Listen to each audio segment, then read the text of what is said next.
Students, hello everyone. Welcome to this module on financial discipline to achieve financial freedom by Open Brain Society. So now, by the way, so this whatever you're seeing on the screen here currently. So this is the one from the previous module where we discussed about saving money. So in this module, what we'll be discussing is about the most important basic concept behind why you actually need to do a little more than just saving money, or what else you should do know about than just saving, and how much to save and all. So how you can know is by this beautiful concept of time value of money. So now let's just getting back to the scenario, just to recap whatever is needed. So basically there is this person B who was earning 1,000 rupees and actually saving 900 out of this 1,000 rupees and spending only the 100 rupees. And now suddenly after 10 months there is a job loss, or he's not able to earn money, and hence what we arrived at were this person assuming that you know only about saving money and nothing else apart from that. So what happens is, now according to this person with this 9,000, now because I am spending only 100 rupees, so in the next for the next 90 months, because 9,000 by 100 is 90, so hence for the next 90 months I can happily live with this money itself in the same way without worrying about the job. Okay, that's actually a good thing. So we have to live for 90 months is a pretty good long period. But does it actually work that way? And why actually he may not be able to live for the 90 months, and maybe much lesser than that with the money that he has? The reason is time value of money. Now, to understand this time value of money, let's take a very simple example. You actually observe it every day in your life. So just if you think about it and go back to your olden or your childhood days and think about the basic thing. So let's say you're buying a milk packet or a pack of biscuits, whatever. The same milk packet, what it used to cost then and what is it costing after this many years? Is it the same? No. So basically, if you want the same particular item, the milk packet which is costing 5 rupees, maybe then is now suddenly costing 20 rupees, which is actually almost 4 times. Correct? So let me just erase this. I think we can go ahead without this now that you have an idea already. Okay. So the milk packet which was costing 5 rupees is now costing 20 rupees, let's say after 90 months. Okay, after 90 months the cost of this is 20. In between also obviously it would be keep on increasing in between. Maybe it was 10 rupees, and in between somewhere it was 15, and finally became 20. So the basic idea is that this 5 with which you were getting the same amount, with which you were getting that milk packet which you were buying then, the same thing if you want to buy now, the value of this 5 rupees is no more the same. It has actually depreciated. We call it depreciated because with this 5 rupees now you can only get, let's say with this 5 rupees you are getting 500 ml of milk. Now the cost of 500 ml of milk is 20 rupees. Now if you give same 5 rupees to the shopkeeper, obviously you won't get 500 ml. You, if at all there is a lesser amount of this, that you will get only that, right? So with the same 5 rupees you're not getting the required 500 ml of your milk, that but then you require the same 500 ml of milk even now.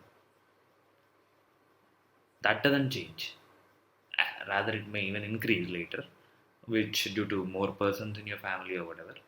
Let's not get into that complex things. Let's keep it simple. Just let's assume that only you are there. But even then, the same thing you are not able to get for the same money. So that's the irony here. Correct. So that means whatever this person B was assuming that with that 9,000 whatever he has, he could live for 90 months, because each month he needs to spend only 100 rupees, right? 90 into 100. But this 100, maybe the 100 he needs in this month, in the next month he may need for the same thing some 120, and the next month he might need more. I'm just taking an example. So what could happen is that for buying the same amount of things, he assume that he's actually buying the same things. I'm buying the same things each time, and each time after some months he observes the bill is completely changing, and without knowing, he's actually spending more than 100 rupees each time, and thereby the his thought process that he might get in 90 months, assume that maybe it just got over in say some 20 months. Okay, whatever, I'm just taking an example. So the thing is, he thought that he could live for 90 months with this money, but what happened was only he could only live for 20 months with this money. So just by saving the saving the money, you actually can't extrapolate whatever you have saved to the whole the time period that is left in your lifetime. So this is not, so the way he calculated that he can get this much amount, with this amount he can get this much and he can live for this much amount of time, is actually wrong. And that is because you didn't take the time value of money into account. Okay, so now what, so the basically, so that is about time value of money. So simply put, what is time value of money? Time value of money is nothing but the with the same amount of money, you can't buy the same amount of, the same quantity of goods cannot be bought with that same amount of money again at a later stage of time. So it could go both ways also, but in general, in most cases, the value actually of money decrease over time. Okay, so if let's say that means with so in the same milk packet case,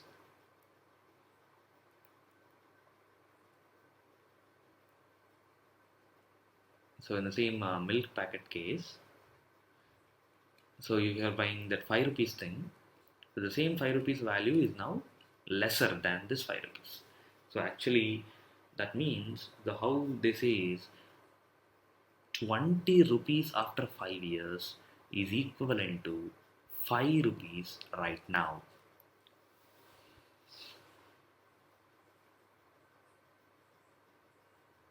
Or in a similar way, if you want to buy something, so whatever you are able to buy something worth 5 rupees, later if you want to buy the same thing, you need to actually save 20 rupees. So that if you have 20, by the time you reach that, by the time you get to this point where the milk packet is costing 20 rupees, if you have the 20 rupees, then only you can afford this. So that's the basic concept. That's a basic concept. If instead, let's say, if it actually decreased, some items maybe decreased, and maybe it just became 1 rupee after some time. If it became, let us say, one,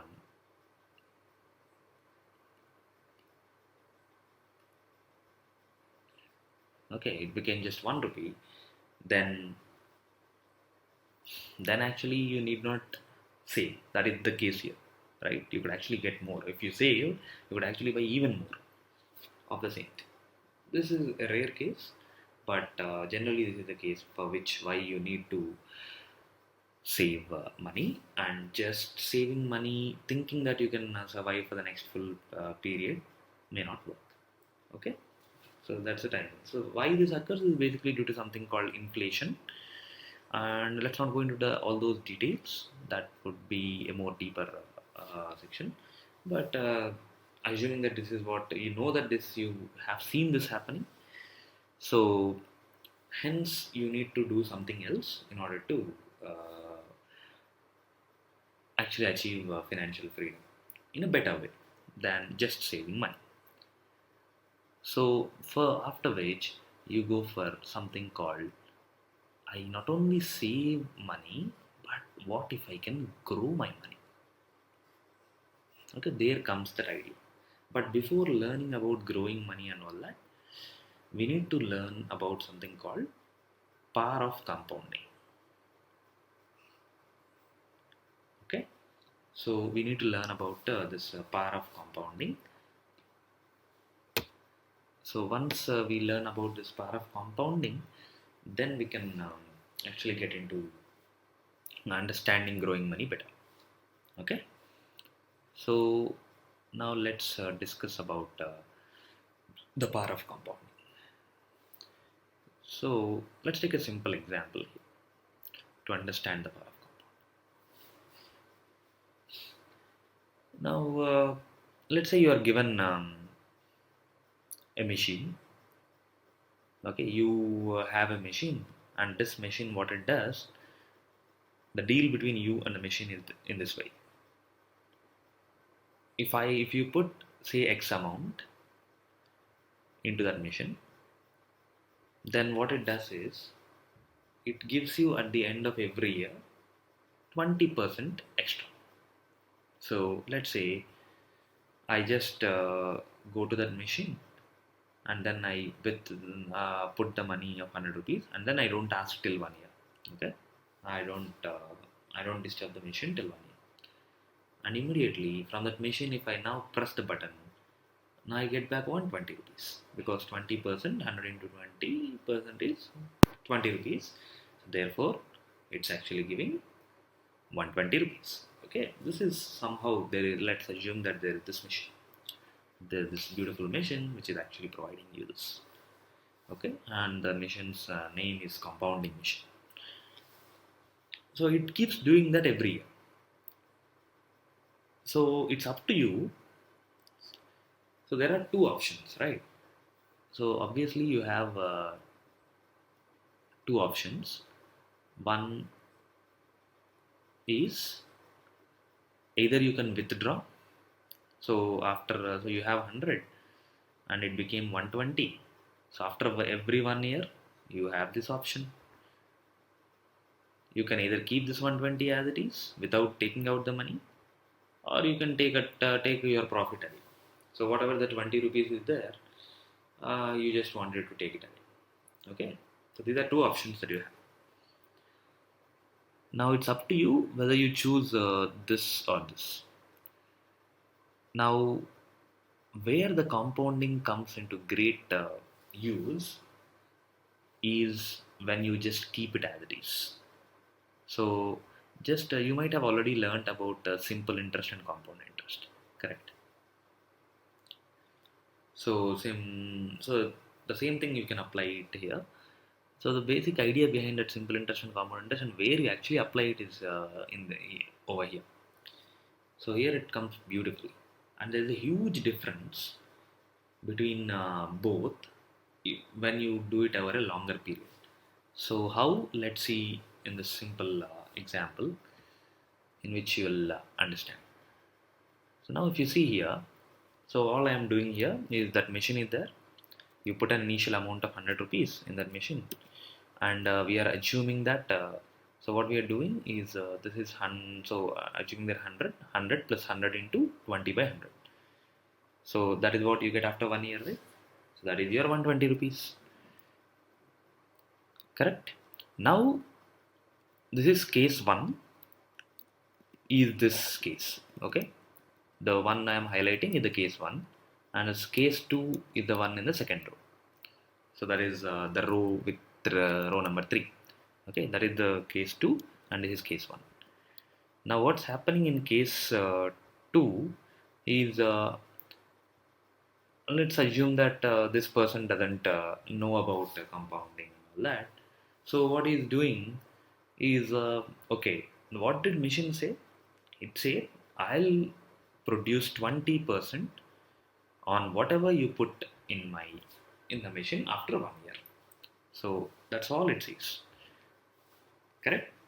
So the machine is saying, if you put 100 rupees in my, if I have what, or whatever you put, if you put X rupees in this machine for a period of 1 year, I'll just make it X plus X into 20 by 100. That is nothing but X plus X by 5. So that's what I'll make it. If you keep it for 1 year, that's what I'll make it. That's all it said. Now, the way you use it can be different. What you do is, okay, oh wow, it's a nice mission, and you got excited. This is person B. So let's say this is person B, and this is person A. Okay. Now this person B got excited, and okay, I'm getting to one. So okay, so you got 200 rupees. Now immediately after 1 year, okay, and so he saw it and he was amazed to see 120 rupees, and immediately took away the 20 rupees, that profit whatever he got. So that 20 is the profit, right? Because it just came out of nowhere. Now he took the 20, and now what is happening? Again 100 is there. So next again what happens after 1 year? It becomes 120 again. Correct? But you already have a 20 with you. So hence 120 plus 20 at the end of second year, what is the total amount value that will be there? That 100 that is there in the mission plus 20 you took in the previous year plus the 20 you took now. So that will be a total of 140. Correct? And similarly you go on after every year. So in this case what happens? It just grows. This is something called growing linearly. So that means every year your amount is increasing by exact particular value, which is 20 rupees on 100. Of course, if basically it's 20% of whatever. If it's 100, it will be 120, 140. If it's 1,000, it will become 1,200, 1,400, and so on. Right? This is what it's becoming. Now you did this for say till 11 years. You just kept continuing in the mission, and at the end of 11 years, if you counted the total amount, that would be 320 rupees as per this. You're just adding 20 to whatever the amount you had before. That's what happens, right, in this case. Now the same thing, there is another person, the more smarter person. What he thought was, okay, I'm getting 20%. What if I keep that 20% thing as well there itself, without me taking out at the end of the first year itself? And then suddenly magic happens. Now because you have 120, in the next year you get 20% on the 120 rather than the 100, and hence it becomes 144. Whereas you would have got only 140. Here it seems pretty less, right? You just got 4 rupees more. But when you keep going, the difference becomes more and more stark. So that is, the longer you keep the money in that mission without taking anything out, the more the difference you get if you keep taking out from the mission, the profit that it gave. And then suddenly after 11 years, if you notice, after 10 years itself, if you notice, what's happening here? B has got only a total of 300, and this person has got 620 rupees, which is more than double the amount that B has. Correct? And what it happens, the 100 that was there actually became 620 after 10 years, which is approximately 6 times the money that is in 10 years. Whereas in 3 years it was only 70%, right? 173 and 100, it's only 70%.